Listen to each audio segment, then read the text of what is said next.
El domingo pasado habíamos comenzado la lectura de este capítulo 13 de San Mateo, en donde el autor encierra estas 7 parábolas sobre el reino de los cielos. ¿En qué consiste el reino de los cielos? Se recuerdan que el domingo pasado lo que estuvieron, aquí hay varios que no vienen a misa de 12, sino que suelen venir a la misa de 19:30, nada más que ayer estuvieron haciendo fuerza al cohete, por eso se quedaron en la casa y qué lástima, ¿no? Aquí están ahora, entonces, participando de nuestra misa de 12, pidiendo perdón por todo lo que gritaron ayer. Bueno, entonces en este capítulo 13, las parábolas del reino, en donde Jesús explica qué es el reino de Dios. Había dicho yo el domingo pasado entonces que Israel esperaba un rey poderoso, que aniquilase los enemigos, que les brindase a ellos el bienestar y quedaran solitos ellos aislados de todo el mundo. Resulta que viene Jesús y empieza a explicar en qué consiste el reino de Dios, el reino de los cielos. Ese reino de los cielos que empezaba con la parábola del sembrador, en donde parecía un sembrador distraído, pero en realidad él sembraba su semilla en todo terreno,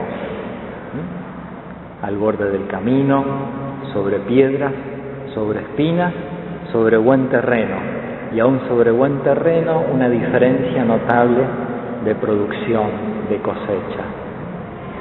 Y ya comenzaba diciendo Jesús de entrada que el reino de los cielos no es para los pocos buenos, sino es para todos, incluso los malos, aquellos en donde viene el demonio y les arrebata la palabra, como los pájaros a la semilla que queda al costado del camino, aquellos como los que se entusiasman, como la semilla que cae en medio de piedras, pero se pierde, se seca enseguida la planta, aquellos a los que se dejan tapar por las pasiones del mundo, como la semilla entre las espinas que son ahogadas, o aquellos que reciben bien la palabra, pero dan diversa cantidad de frutos.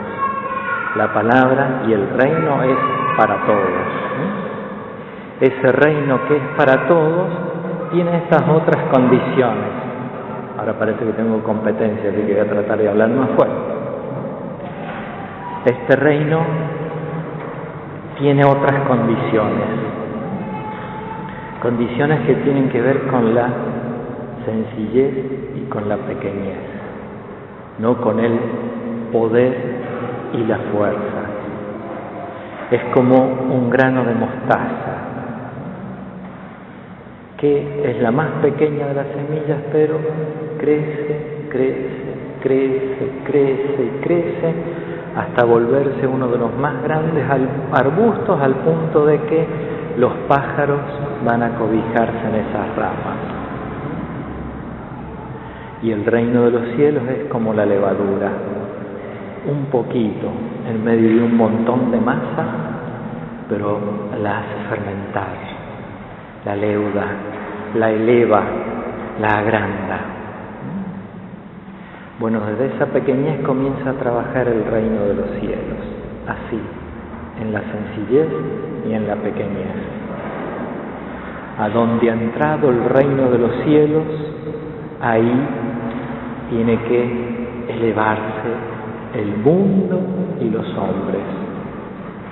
A donde llega el reino de los cielos tiene que estar abierto a todos los que quieran acercarse a él. Parte del reino de los cielos es la iglesia, y los seguidores de Jesús tienen que tener esa misma actitud. En donde hay un seguidor de Cristo, en donde hay un cristiano, tiene que elevarse el mundo, no tiene que caerse y podrirse todo, sino tiene que elevarse, tiene que iluminarse, tiene que sanarse, tiene que fortalecerse, como la levadura. Entonces ahí está nuestra misión. A donde estemos nosotros las cosas no pueden seguir así. Si en tu trabajo todos hablan mal, no tenés por qué vos hablar mal. Si vas con la levadura del reino, no es que vas a hacerle cambiar la conversación, pero no participes de la conversación. No te sumes a las ocurrencias. Cállate. Y aunque sea tu silencio, es uno menos que ya habla mal. Uno menos. Y ya es algo bueno. Es algo que hace crecer el reino. El reino de los cielos es aquel arbusto entonces de la semilla de mostaza donde vienen todos. Entonces no hay que pretender que incluso la iglesia vaya a ser para los únicos, mejores y más buenos que hay en el mundo. De ser así yo ya me tendría que haber ido. Sino para todos los que quieran acercarse, para todos los que quieran buscar a Dios. Y a Dios lo tienen que encontrar, porque ahí está el reino de Dios, el reino de los cielos. Y acá viene entonces la primera de las parábolas, porque el mundo está compuesto así, con esta semilla buena y con esta semilla mala, con el trigo sembrado por Dios y con la cizaña sembrada por el demonio, con lo bueno y con lo malo. El mundo sembrado con esto es un campo en donde el Señor Todopoderoso actúa con inmensa paciencia y misericordia. Lo escuchábamos en la primera lectura. Fuera de ti, Señor, no hay otro Dios que cuide de todos, a quien tengas que probar que tus juicios no son justos. Porque tu fuerza es el principio de la justicia y tu dominio sobre todas las cosas te hace indulgente con todos. Si Dios usa su poder para tener misericordia, cuánto más nosotros que incluso somos objetos de misericordia. Porque cuántas veces también a nosotros nos ha perdonado Dios. Por tanto, si somos objeto de perdón y de misericordia, debemos ser igualmente canales de perdón y de misericordia para los demás. Entonces acá viene una virtud que tenemos que practicar y practicar socialmente, una virtud que se llama tolerancia. El tolerar quiere decir sostener y soportar. Tolerar es del latín, sostener y soportar.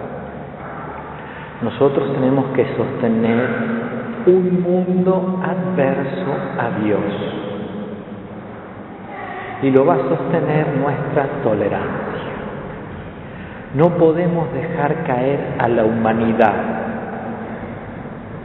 La tenemos que sostener, tolerar. Pero este sostener no quiere decir sumarse y callarse para que todo siga creciendo mal, sino al contrario, soportar, porque en la paciencia y en la misericordia se muestra la paciencia y la misericordia de Dios, a quien le va a tocar al fin del mundo, al fin de los tiempos, separar el trigo de la cizaña. Él va a hacer allá justicia. Entre tanto, con el mundo, con nosotros, tiene misericordia. Entonces, que no se nos cruce nunca, ni por la cabeza ni por el corazón, querer nosotros hacer justicia, entre comillas, divina.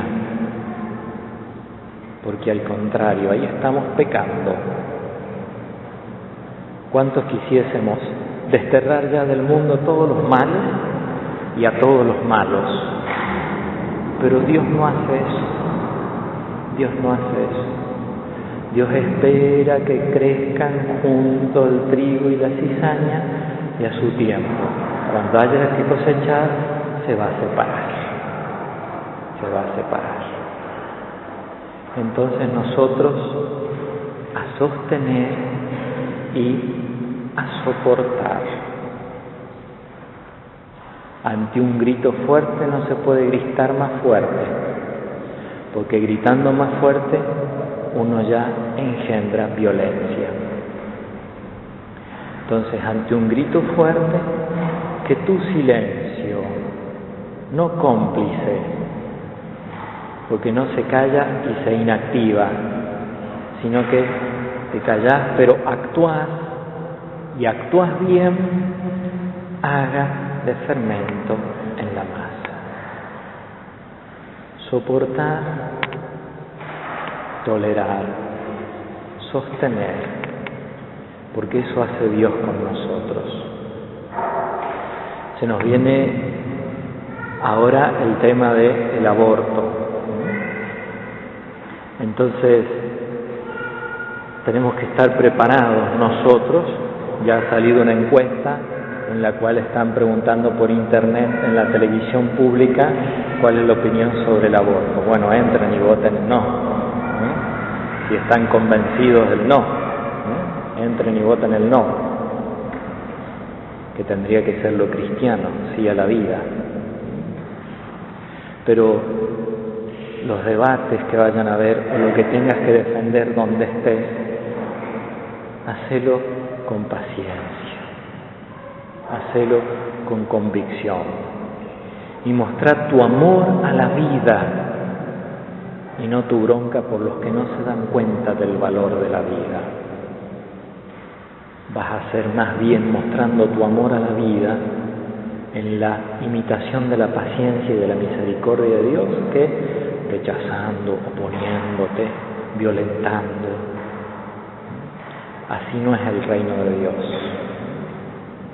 El reino de Dios tiene esta confianza en el trigo sembrado que se mantiene en pie hasta que venga la cosecha. Y el trigo, después de la cosecha puesto en el granero, dice Jesús, va a ser, los justos van a resplandecer en el reino de Dios como el sol, como el sol. Entonces mantén tu trigo en pie, porque aunque te roce con el viento la cizaña, ese trigo tuyo está llamado a resplandecer. Vos estás llamado a resplandecer en el reino de Dios, en el reino de los cielos. Bueno, le pedimos al Espíritu Santo que nos dé esa fuerza. Decía la segunda lectura, el Espíritu viene en ayuda de nuestra debilidad. Entonces le pedimos al Espíritu, ¿no?, que nos haga confiar en este trigo, que nos haga mantenernos en pie con este trigo que nos ha dado Dios, que nos haga tolerar pacientemente la cizaña, pero que no nos haga perder el valor, la fuerza, la calidad de nuestro trigo. Ese trigo que también se volvió pan, y se volvió pan para todos. Un pan que es el de la Eucaristía, que también hoy compartiremos todos. Y un pan que fue amasado en un horno tan cálido como el vientre de María. Que esa amasadora de este pan y que ese pan nos den fuerza, nos den amor para mantenernos en pie con el buen trigo que Dios ha sembrado en nuestros corazones. Amén.